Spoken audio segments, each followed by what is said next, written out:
Hi ಎಲ್ರಿಗೂ ನಮಸ್ಕಾರ. Share marketing Kannada ಚಾನೆಲ್ಗೆ ನಿಮಗೆ ಸ್ವಾಗತ. ಫೆಬ್ರವರಿ 20ರ ಮಾರ್ಕೆಟ್ ಅಪ್ಡೇಟ್ನ ಅಬ್ಸರ್ವ್ ಮಾಡೋದಾದ್ರೆ ನಿಫ್ಟಿಯಲ್ಲಿ ಇವತ್ತು ಫ್ಲಾಟ್ ಕ್ಲೋಸಿಂಗ್ ನೋಡೋದಕ್ಕೆ ಸಿಕ್ಕಿದ 20 ಪಾಯಿಂಟ್ಗಳಷ್ಟು ಕರೆಕ್ಷನ್ ನಿಫ್ಟಿಯಲ್ಲಿ ನೋಡೋದಕ್ಕೆ ಸಿಕ್ತು.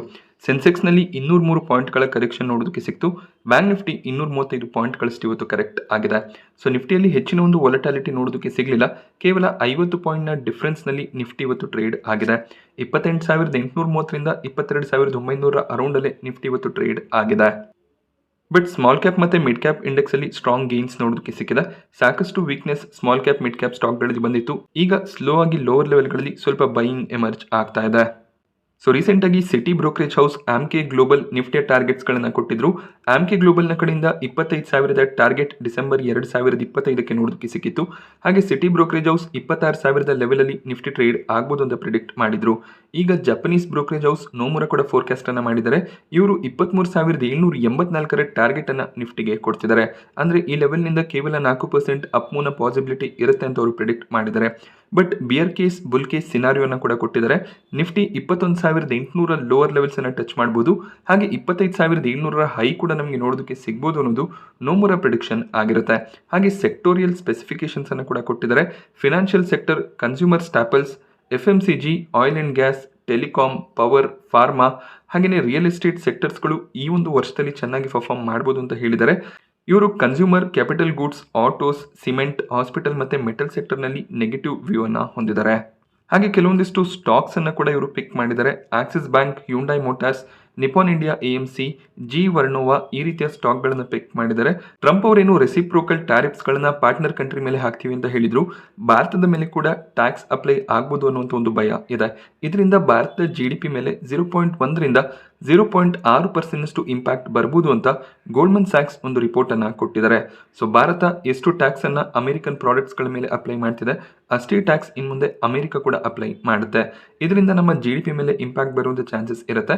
ನಾವು ಅವರ ಪ್ರಾಡಕ್ಟ್ಸ್ಗಳಿಗೆ ಟ್ಯಾಕ್ಸ್ ಅನ್ನ ಕಡಿಮೆ ಮಾಡಬೇಕಾಗುತ್ತೆ ಅಥವಾ ಅವರಿಂದ ಏನು ಟ್ಯಾಕ್ಸ್ ಇನ್ಕ್ರೀಸ್ ಆಗುತ್ತೆ ಅದನ್ನ ಹ್ಯಾಂಡಲ್ ಮಾಡಬೇಕಾಗುತ್ತೆ. ಸೊ ಎರಡೂ ಕೇಸ್ಗಳಲ್ಲಿ ನಮ್ಮ GDP ಮೇಲೆ ಇಂಪ್ಯಾಕ್ಟ್ ಬರುವಂಥ ಚಾನ್ಸಸ್ ಇದೆ. ಸೊ ರೀಸೆಂಟಾಗಿ ಯೂನಿಯನ್ ಬಜೆಟ್ನಲ್ಲಿ GDP ಫೋರ್ಕಾಸ್ಟ್ ಕೂಡ ಆಗಿತ್ತು. ಸೊ ಏಪ್ರಿಲ್ ತಿಂಗಳಿಂದ ಈ ರೆಸಿಪ್ರೋಕಲ್ ಟ್ಯಾರಿಫ್ಸ್ಗಳು ಅಪ್ಲೈ ಆಗ್ಬೋದು ಅಂತ ಟ್ರಂಪ್ ಅವರು ಹೇಳಿದ್ದಾರೆ. ಆದ್ರಿಂದ ಮುಂದಿನ ಫಿನಾನ್ಷಿಯಲ್ ಇಯರ್ನ GDP ಗ್ರೋತ್ನಲ್ಲಿ ಸ್ವಲ್ಪ ಇಂಪ್ಯಾಕ್ಟ್ ಬರುವಂಥ ಚಾನ್ಸಸ್ ಇದೆ. ಇದು ಓವರ್ ಆಲ್ ಎಕಾನಮಿಯ ಮೇಲೆ ಕೂಡ ಇಂಪ್ಯಾಕ್ಟ್ ಅನ್ನ ತರುತ್ತೆ. ಯಾಕೆಂದ್ರೆ ಆಲ್ರೆಡಿ ಗೌರ್ಮೆಂಟ್ RBI ಫೋರ್ಕಾಸ್ಟ್ ಅನ್ನ ಮಾಡಿರ್ತಾರೆ. ಎಕ್ಸ್ಪೆಕ್ಟೇಷನ್ ರೀತಿಯಲ್ಲಿ GDP ಗ್ರೋತ್ ಆಗಲಿಲ್ಲ ಅಂದ್ರೆ ಆಗ ಮಾರ್ಕೆಟ್ ನಲ್ಲಿ ವೀಕ್ನೆಸ್ ಇದ್ದೇ ಇರುತ್ತೆ. ನಿಫ್ಟಿ ಟಾಪ್ ಗೇನರ್ಸ್ ಮತ್ತು ಲೂಸರ್ಸ್ ಅನ್ನು ಅಬ್ಸರ್ವ್ ಮಾಡಿದಾಗ ಶ್ರೀರಾಮ್ ಫಿನಾನ್ಸ್ ಇವತ್ತು ಟಾಪ್ ಗೇನರ್ ಆಗಿತ್ತು. 4% jump Shriram Finance stock price ನಲ್ಲಿ ನೋಡೋದಕ್ಕೆ ಸಿಕ್ಕಿದೆ. NTPC ಕೂಡ 3.5% ಜಂಪ್ ಆಯಿತು. NTPCಗೆ ಶ್ರೀಲಂಕಾದಲ್ಲಿ ಸೋಲಾರ್ ಪವರ್ ಪ್ಲಾಂಟ್ ಪ್ರಾಜೆಕ್ಟ್ ಸಿಕ್ಕಿದೆ. ಸೊ ಶ್ರೀಲಂಕಾದ ಕ್ಯಾಬಿನೆಟ್ ಸ್ಪೋಕ್ಸ್ ಪರ್ಸನ್ ಇದರ ಬಗ್ಗೆ ಮಾತಾಡಿದರೆ ಆ ರೀಸನ್ ಇಂದ ಸ್ಟಾಕ್ ಪ್ರೈಸ್ ನಲ್ಲಿ ಜಂಪ್ ನೋಡೋದಕ್ಕೆ ಸಿಕ್ಕಿದೆ. ಸೊ ಸ್ಟ್ರಾಂಗ್ ಪ್ರಾಜೆಕ್ಟ್ಸ್ಗಳು NTPCಗೆ ಸಿಗ್ತದೆ. ಹೆಚ್ಚಾಗಿ ರಿನ್ಯೂವೇಬಲ್ ಪ್ರಾಜೆಕ್ಟ್ಸ್ಗಳನ್ನ NTPC ಪಡ್ಕೋತಿದ್ದಾರೆ. ಈ ರೀಸನ್ ಇಂದ ಸ್ಟಾಕ್ ಸ್ಟ್ರಾಂಗ್ ಆಗಿ ಇವತ್ತು ಗೇನ್ ಆಗಿದೆ. M&M ಸ್ಟಾಕ್ ಪ್ರೈಸ್ ನಲ್ಲಿ ಕೂಡ 3% ಜಂಪ್ ನೋಡೋದಕ್ಕೆ ಸಿಕ್ಕಿದೆ. ಸೊ M&M ಯೂಶಲಿ 4-ವೀಲರ್ ವೆಹಿಕಲ್ಸ್ ಗಳನ್ನ ಮ್ಯಾನುಫ್ಯಾಕ್ಚರ್ ಮಾಡ್ತಾರೆ. ಟ್ರಾಕ್ಟರ್ ಮ್ಯಾನುಫ್ಯಾಕ್ಚರಿಂಗ್ ಅಲ್ಲಿ ಕೂಡ ಕೆಲಸ ಮಾಡ್ತಾರೆ. ಇದರ ಜೊತೆಯಲ್ಲಿ ಆಟೋನಮಸ್ ಮೆರಿಟೈಮ್ ಸಿಸ್ಟಮ್ಸ್ ಗಳನ್ನ ಕೂಡ ಬಿಲ್ಡ್ ಮಾಡೋದಕ್ಕೆ ಪಾರ್ಟ್ನರ್ಶಿಪ್ ಅನ್ನ ಮಾಡ್ಕೊಂಡಿದ್ದಾರೆ. ಸೊ ಸಮುದ್ರದ ಆಳದಲ್ಲಿ ಇರುವಂತಹ ಮೆರೈನ್ಸ್ ಗಳನ್ನ ಈ ಕಂಪನಿಗ ಮ್ಯಾನುಫ್ಯಾಕ್ಚರ್ ಮಾಡ್ತಾರೆ. ಇದು ಹೊಸ ಒಂದು ಬಿಸ್ನೆಸ್ ವರ್ಟಿಕಲ್ ಆಗಿರುತ್ತೆ. ಹೊಸ ಒಂದು ಬಿಸ್ನೆಸ್ ವರ್ಟಿಕಲ್ಗೆ ಕಂಪನಿ ಎಂಟರ್ ಆದಾಗ ಅದು ಕಂಪನಿಯ ರೆವಿನ್ಯೂಸ್ ಅನ್ನ ಇನ್ನಷ್ಟು ಇನ್ಕ್ರೀಸ್ ಮಾಡುವಂತ ಚಾನ್ಸಸ್ ಇರುತ್ತೆ. ಆ ರೀಸನ್ ಇಂದ M&M ಸ್ಟಾಕ್ ಪ್ರೈಸ್ ನಲ್ಲಿ ಇವತ್ತು ಜಂಪ್ ನೋಡೋದಕ್ಕೆ ಸಿಕ್ತು. BL ಸ್ಟಾಕ್ ಪ್ರೈಸ್ ನಲ್ಲಿ ಕೂಡ 3% ಅರೌಂಡ್ ಅಲ್ಲಿ ಗೇನ್ ನೋಡೋದಕ್ಕೆ ಸಿಕ್ಕಿದೆ. BL ಗೆ ಡಿಫೆನ್ಸ್ ಮಿನಿಸ್ಟ್ರಿ ಕಡೆಯಿಂದ 1,200 ಕೋಟಿಯ ಆರ್ಡರ್ ಸಿಕ್ಕಿದೆ. ಸೊ ಕೋಸ್ಟಲ್ ಗಾರ್ಡ್ಸ್ ಗಳಿಗೋಸ್ಕರ ಸಾಫ್ಟ್ವೇರ್ ಡಿಫೈನ್ಡ್ ರೇಡಿಯೋಸ್ ಗಳ ಆರ್ಡರ್ ನ BL ಪಡ್ಕೋತಿದ್ದಾರೆ. 149 ರೇಡಿಯೋಸ್ ಗಳಿಗೆ ಆರ್ಡರ್ ಡಿಫೆನ್ಸ್ ಮಿನಿಸ್ಟ್ರಿ ಕಡೆಯಿಂದ ಸಿಕ್ಕಿದೆ. ಸೊ ಆರ್ಡರ್ ನ್ಯೂಸ್ ಬಂದಾಗ ಸ್ಟಾಕ್ ನಲ್ಲಿ ಜಂಪ್ ಇದ್ದೇ ಇರುತ್ತೆ. ಅದೇ ರೀಸನ್ ಇಂದ BL ಇವತ್ತು ಸ್ಟ್ರಾಂಗ್ ಆಗಿ ಗೇನ್ ಆಗಿದೆ. ಅದಾನಿ ಪೋರ್ಟ್ ನಲ್ಲಿ ಕೂಡ 2.5% ಜಂಪ್ ನೋಡೋದಕ್ಕೆ ಸಿಕ್ತು. ಅದಾನಿ ಪೋರ್ಟ್ ಒಳ್ಳೆ ಒಂದು ವ್ಯಾಲ್ಯೂಷನ್ ನಲ್ಲಿ ಅವೈಲೇಬಲ್ ಇದೆ. ಆದ್ರಿಂದ ಖಂಡಿತವಾಗ್ಲೂ ಲೋವರ್ ಲೆವೆಲ್ ನಲ್ಲಿ ಬೈಯಿಂಗ್ ಎಮರ್ಜ್ ಆಗುತ್ತೆ. ಟಾಪ್ ಲೂಸರ್ಸ್ ಲಿಸ್ಟ್ ನಲ್ಲಿ HDFC ಬ್ಯಾಂಕ್ ನೋಡೋದಕ್ಕೆ ಸಿಕ್ತು. ನಿನ್ನೆ ಬ್ಯಾಂಕಿಂಗ್ ಸೆಕ್ಟರ್ನ ಸ್ಟಾಕ್ಗಳಲ್ಲಿ ಸ್ಟ್ರಾಂಗ್ ಮೊಮೆಂಟಮ್ ಇತ್ತು. ಸ್ವಲ್ಪ ಪ್ರಾಫಿಟ್ ಬುಕಿಂಗ್ ಬಂದಿದೆ.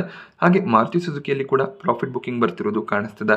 ಮಾರುತಿ ಸುಜುಕಿ ಕೂಡ 2% ಅಷ್ಟು ಕರೆಕ್ಟ್ ಆಗಿದೆ. IT ಸೆಕ್ಟರ್ನ ಸ್ಟಾಕ್ಗಳಲ್ಲಿ ವೀಕ್ನೆಸ್ ಕಂಟಿನ್ಯೂ ಆಯಿತು. ಟೆಕ್ ಮಹೀಂದ್ರ HCL ಟೆಕ್ ಕೂಡ 1.5% ಕರೆಕ್ಟ್ ಆಗಿದೆ. ಟಾಟಾ ಕನ್ಸ್ಯೂಮರ್ ಪ್ರಾಡಕ್ಟ್ ನಲ್ಲಿ ಕೂಡ 1.5% ಕರೆಕ್ಷನ್ ನೋಡೋದಕ್ಕೆ ಸಿಕ್ತು. ಇವತ್ತು ಸಿಗರೆಟ್ ಮತ್ತೆ ಟೊಬ್ಯಾಕೋ ರಿಲೇಟೆಡ್ ಸ್ಟಾಕ್ ಗಳಲ್ಲಿ ಕೂಡ ವೀಕ್ನೆಸ್ ನೋಡೋದಕ್ಕೆ ಸಿಕ್ಕಿದೆ. ಗಾಡ್ಫ್ರೇ ಫಿಲಿಪ್ಸ್ ಸ್ಟಾಕ್ ಪ್ರೈಸ್ ನಲ್ಲಿ ತುಂಬಾನೇ ಪಾಸಿಟಿವ್ ಸೆಂಟಿಮೆಂಟ್ ನೋಡೋದಕ್ಕೆ ಸಿಕ್ಕಿತ್ತು. ಇವತ್ತು ಸ್ಟಾಕ್ ಆಲ್ಮೋಸ್ಟ್ 9% ಅಷ್ಟು ಕರೆಕ್ಟ್ ಆಗಿದೆ. ಇದರ ಜೊತೆಯಲ್ಲಿ ITC VST Industries stock price ನಲ್ಲಿ ಕೂಡ ಕರೆಕ್ಷನ್ ನೋಡೋದಕ್ಕೆ ಸಿಕ್ತು. ಒಂದು ರಿಪೋರ್ಟ್ ನೋಡೋದಕ್ಕೆ ಸಿಕ್ಕಿದೆ. ಜಿಎಸ್ಟಿ ಕಮಿಷನ್ ಸಿಗರೆಟ್ ಮತ್ತೆ ಟೊಬ್ಯಾಕೋ ಪ್ರಾಡಕ್ಟ್ಸ್ ಗಳ ಜಿಎಸ್ಟಿಯನ್ನು ಇನ್ಕ್ರೀಸ್ ಮಾಡಬಹುದು ಅನ್ನುವಂಥ ರಿಪೋರ್ಟ್ ನೋಡೋದಕ್ಕೆ ಸಿಕ್ಕಿದೆ. ಇನ್ನು ಜಿಎಸ್ಟಿ ಕಮಿಷನ್ ಕಡೆಯಿಂದ ಕ್ಲಾರಿಫಿಕೇಶನ್ಸ್ ಬಂದಿಲ್ಲ. ಬಟ್ ಸ್ಟಿಲ್ ಈ ರೀತಿಯ ಟ್ಯಾಕ್ಸ್ ರಿಲೇಟೆಡ್ ನ್ಯೂಸ್ ಬಂದಾಗ ಸ್ಟಾಕ್ ನಲ್ಲಿ ವೀಕ್ನೆಸ್ ಇದ್ದೇ ಇರುತ್ತೆ. ಬಜೆಟ್ ನಲ್ಲಿ ಯಾವುದೇ ರೀತಿಯ ಟ್ಯಾಕ್ಸ್ ಹೈಕ್ ಆಗಿರಲಿಲ್ಲ.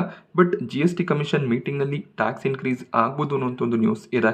ಈ ರೀಸನ್ ಇಂದ ಸ್ಟಾಕ್ ನಲ್ಲಿ ವೀಕ್ನೆಸ್ ನೋಡೋದಕ್ಕೆ ಸಿಕ್ಕಿದೆ. ಸೊ ಯೂಶಲಿ ಟ್ಯಾಕ್ಸ್ ಹೈಕ್ ಆಗುತ್ತೆ ಅನ್ನುವಂಥ ನ್ಯೂಸ್ ಬಂದಾಗ ಈ ಸ್ಟಾಕ್ಗಳು ನೆಗೆಟಿವ್ ಆಗಿ ರಿಯಾಕ್ಟ್ ಮಾಡುತ್ತೆ. ಬಟ್ ಜಿಎಸ್ಟಿ ಕಮಿಷನ್ ಕಡೆಯಿಂದ ಯಾವುದೇ ರೀತಿಯ ಟ್ಯಾಕ್ಸ್ ಹೈಕ್ ಆಗೋದಿಲ್ಲ ಅನ್ನುವಂಥ ನ್ಯೂಸ್ ಬಂದ್ರೆ ಈ ಸ್ಟಾಕ್ಸ್ ಮತ್ತೆ ರಿಕವರ್ ಆಗುತ್ತೆ. ಬಜಾಜ್ ಫಿನಾನ್ಸ್ ಸ್ಟಾಕ್ ಪ್ರೈಸ್ ನಲ್ಲಿ ಇವತ್ತು ನೆಗೆಟಿವ್ ಕ್ಲೋಸಿಂಗ್ ನೋಡೋದಕ್ಕೆ ಸಿಕ್ಕಿದೆ. ಸೊ ಇದಕ್ಕೆ ರೀಸನ್ ಯುಬಿಎಸ್ ಸೆಲ್ ರೆಕಮೆಂಡೇಶನ್ ಕೊಟ್ಟು 6,800 ಟಾರ್ಗೆಟ್ ಪ್ರೈಸ್ ಅನ್ನ ಕೊಟ್ಟಿದ್ದಾರೆ. ಬಜಾಜ್ ಫಿನಾನ್ಸ್ ರೀಸೆಂಟ್ ಆಗಿ ಆಲ್ ಟೈಮ್ ಹೈ ಲೆವೆಲ್ಸ್ ಅನ್ನ ಟಚ್ ಮಾಡಿತ್ತು. ಆ ಲೆವೆಲ್ ನಿಂದ ಒಂದು ಪ್ರಾಫಿಟ್ ಬುಕಿಂಗ್ ನ ಎಕ್ಸ್ಪೆಕ್ಟೇಷನ್ ಇರುತ್ತೆ. ಬಟ್ ಕೆಲವೊಂದಿಷ್ಟು ಬ್ರೋಕರೇಜ್ಗಳು 9,000 ಟಾರ್ಗೆಟ್ಸ್ ಅನ್ನು ಕೂಡ ಬಜಾಜ್ ಫಿನಾನ್ಸ್ಗೆ ಕೊಟ್ಟಿದ್ದಾರೆ. ಸೊ ಹೈಯರ್ ಲೆವೆಲ್ ನಿಂದ ಸ್ವಲ್ಪ ಪ್ರಾಫಿಟ್ ಬುಕಿಂಗ್ ಎಕ್ಸ್ಪೆಕ್ಟೇಷನ್ ಇರುತ್ತೆ. ಟಾಟಾ ಪವರ್ ಸ್ಟಾಕ್ ಪ್ರೈಸ್ ನಲ್ಲಿ 3% ನ ಜಂಪ್ ನೋಡೋದಕ್ಕೆ ಸಿಕ್ಕಿದೆ. ಟಾಟಾ ಪವರ್ ನಲ್ಲಿ HSBC ತಮ್ಮ ರೇಟಿಂಗ್ ಅನ್ನು ಚೇಂಜ್ ಮಾಡಿದ್ದಾರೆ. ಈ ಮುಂಚೆ ರಿಡ್ಯೂಸ್ ರೇಟಿಂಗ್ ಅನ್ನು ಕೊಟ್ಟಿದ್ರು. 300 ಟಾರ್ಗೆಟ್ ಪ್ರೈಸ್ ಇತ್ತು. ಅದನ್ನ ಈಗ 345ಕ್ಕೆ ಇನ್ಕ್ರೀಸ್ ಮಾಡಿ ಹೋಲ್ಡ್ ರೇಟಿಂಗ್ ಅನ್ನ ಕೊಡ್ತಾ ಇದ್ದಾರೆ. ಸೊ ಟಾಟಾ ಪವರ್ ಸ್ಟಾಕ್ ಕೂಡ ಅಷ್ಟೇ ತುಂಬಾನೇ ಗೇನ್ ಆಗಿತ್ತು. ಹೈಯರ್ ಲೆವೆಲ್ ನಿಂದ ಕರೆಕ್ಟ್ ಕೂಡ ಆಗಿದೆ.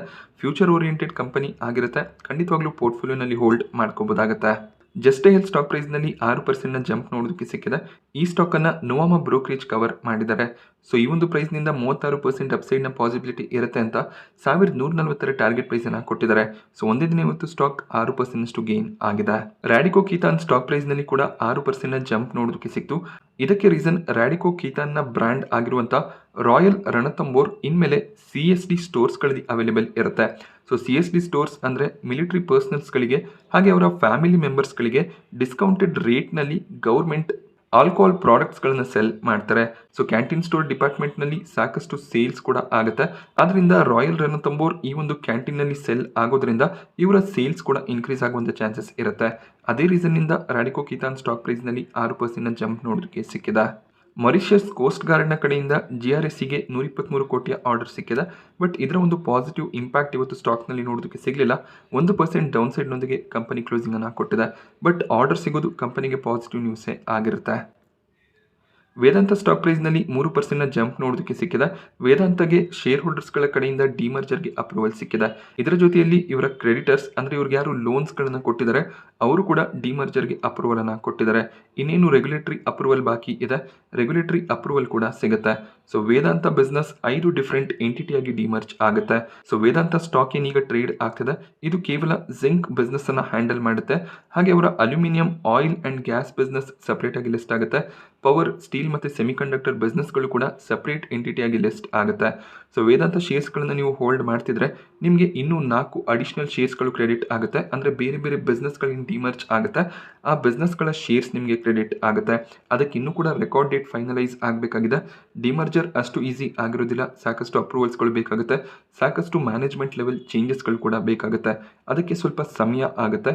ಸೊ ಅಲ್ಲಿವರೆಗೂ ನೀವು ವೇದಾಂತ ಶೇರ್ಸ್ಗಳನ್ನು ಹೋಲ್ಡ್ ಮಾಡ್ತಿದ್ರೆ ನಿಮಗೆ ಅಡಿಷನಲ್ 4 ಶೇರ್ಸ್ಗಳು ಕ್ರೆಡಿಟ್ ಆಗುತ್ತೆ. ಸೊ ವೇದಾಂತ ಸ್ಟಾಕ್ ಪ್ರೈಸ್ ರೆಕಾರ್ಡ್ ಡೇಟ್ನ ದಿನದಂದು ಯಾವ ಒಂದು ಪ್ರೈಸ್ನಲ್ಲಿ ಇರುತ್ತೆ ಅದರ ಬೇಸಿಸ್ ಮೇಲೆ ಪ್ರೈಸ್ ಅಡ್ಜಸ್ಟ್ಮೆಂಟ್ಗಳು ಕೂಡ ನೋಡೋದಕ್ಕೆ ಸಿಗುತ್ತೆ. ಯಾವ ಒಂದು ಬಿಸ್ನೆಸ್ ಎಷ್ಟು ವ್ಯಾಲ್ಯೂವನ್ನು ಹೋಲ್ಡ್ ಮಾಡುತ್ತೆ ಅದರ ಬೇಸಿಸ್ ಮೇಲೆ ಸ್ಟಾಕ್ ಪ್ರೈಸ್ ಡಿಸೈಡ್ ಆಗುತ್ತೆ. ಸೊ 4 ಫ್ರೀ ಶೇರ್ಸ್ ನಿಮಗೆ ಕ್ರೆಡಿಟ್ ಆಗೋದಿಲ್ಲ. ಪ್ರೈಸ್ನಲ್ಲಿ ಅಡ್ಜಸ್ಟ್ಮೆಂಟ್ ಇದ್ದೇ ಇರುತ್ತೆ. BSE ಸ್ಟಾಕ್ ಪ್ರೈಸ್ ನಲ್ಲಿ ಇವತ್ತು 4% ಜಂಪ್ ನೋಡೋದಕ್ಕೆ ಸಿಕ್ತು. BSEಯಲ್ಲಿ ಗೋಲ್ಡ್ಮನ್ ಸ್ಯಾಕ್ಸ್ 401 ಕೋಟಿ ಅಮೌಂಟ್ನ ಶೇರ್ಸ್ಗಳನ್ನು ಬೈ ಮಾಡ್ಕೊಂಡಿದ್ದಾರೆ. ಸೊ BSE ಸ್ಟಾಕ್ ಪ್ರೈಸ್ ನಲ್ಲಿ ಸ್ಟ್ರಾಂಗ್ ಮೊಮೆಂಟಮ್ ಇದೆ. ಮಾರ್ಕೆಟ್ ಕರೆಕ್ಷನ್ ಸಂದರ್ಭದಲ್ಲಿ ಕೂಡ BSEಯಲ್ಲಿ ಅಷ್ಟಾಗಿ ವೀಕ್ನೆಸ್ ನೋಡೋದಕ್ಕೆ ಸಿಕ್ಕಿಲ್ಲ. ವ್ಯಾಲ್ಯೂಷನ್ ಕೂಡ ಎಕ್ಸ್ಪೆನ್ಸಿವ್ ಆಗುತ್ತೆ. ಸೊ ಬ್ರೋಕರೇಜ್ಗಳು ಈ ರೀತಿಯ ಕಂಪನಿಗಳಲ್ಲಿ ಶೇರ್ಸ್ಗಳನ್ನು ಬೈ ಮಾಡ್ತಿರ್ತಾರೆ. ಅದಾದ್ಮೇಲೆ ಆ ಸ್ಟಾಕ್ಗಳನ್ನು ಕವರ್ ಮಾಡಿ ಅದರಲ್ಲಿ ಬೈ ರೆಕಮೆಂಡೇಶನ್ಸ್ಗಳನ್ನು ಕೊಡ್ತಾರೆ. ಹಾಗೆ ಆ ಸ್ಟಾಕ್ಸ್ ತುಂಬಾನೇ ಹೈಯರ್ ಲೆವೆಲ್ಸ್ಗೆ ಹೋದಾಗ ಅಲ್ಲಿ ಅವರು ಪ್ರಾಫಿಟ್ಸ್ಗಳನ್ನು ಕೂಡ ತಗೋತಾರೆ. ವಾರಿ ಎನರ್ಜಿ ಸ್ಟಾಕ್ ಪ್ರೈಸ್ ನಲ್ಲಿ ಕೂಡ 4% ಜಂಪ್ ಇವತ್ತು ನೋಡೋದಕ್ಕೆ ಸಿಕ್ತು. ಸೊ ಕಂಪನಿಗೆ ಸೋಲಾರ್ ಮಾಡ್ಯೂಲ್ಸ್ಗಳನ್ನು ಸಪ್ಲೈ ಮಾಡೋದಕ್ಕೆ ಆರ್ಡರ್ ಸಿಕ್ಕಿದೆ. ಈ ಒಂದು ಆರ್ಡರ್ನ ನ್ಯೂಸ್ನಿಂದ ಸ್ಟಾಕ್ ಸ್ಟ್ರಾಂಗ್ ಆಗಿ ಪರ್ಫಾರ್ಮ್ ಮಾಡಿದೆ. ಹಾಗೆ NHPC ಸ್ಟಾಕ್ ಪ್ರೈಸ್ನಲ್ಲಿ ಕೂಡ 7% ಜಂಪ್ ನೋಡೋದಕ್ಕೆ ಸಿಕ್ತು. CLSA ತಮ್ಮ ಹೈ ಕನ್ವೆನ್ಷನ್ ಔಟ್ ಪರ್ಫಾರ್ಮ್ ಲಿಸ್ಟ್ಗೆ ಈ ಒಂದು ಕಂಪನಿಯ ಸ್ಟಾಕನ್ನು ಆ್ಯಡ್ ಮಾಡ್ಕೊಂಡಿದ್ದಾರೆ. 117ರ ಟಾರ್ಗೆಟ್ ಪ್ರೈಸ್ ಕೂಡ ನೋಡೋದಕ್ಕೆ ಸಿಕ್ಕಿದೆ. ಬಟ್ CLSA ಸ್ಟಾಕ್ನಲ್ಲಿ ಈ ಮುಂಚೆ 120ರ ಟಾರ್ಗೆಟನ್ನು ಕೊಟ್ಟಿದ್ರು. ಬಟ್ ಈಗ ಸ್ವಲ್ಪ ಟಾರ್ಗೆಟ್ ಕಡಿಮೆ ಆಗಿದೆ. ಬಟ್ ಸ್ಟಿಲ್ ಈ ಪ್ರೈಸ್ನಿಂದ 50% ಜಂಪ್ನ ಪಾಸಿಬಿಲಿಟಿ ಇರುತ್ತೆ ಅನ್ನೋದು CLSA ವ್ಯೂ ಆಗಿರುತ್ತೆ.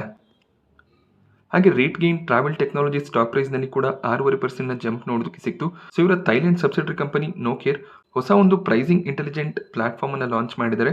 ಈ ಒಂದು ಪ್ಲಾಟ್ಫಾರ್ಮ್ ಅನ್ನು ಬಳಸಿಕೊಂಡು ಏರ್ಲೈನ್ ಕಂಪನಿಗಳು ಡಿಮ್ಯಾಂಡ್ ಯಾವ ರೀತಿಯಲ್ಲಿ ಇರುತ್ತೆ ಅದರ ಬೇಸಿಸ್ ಮೇಲೆ ಪ್ರೈಸ್ ಅನ್ನು ಅಡ್ಜಸ್ಟ್ ಮಾಡಬಹುದಾಗುತ್ತೆ.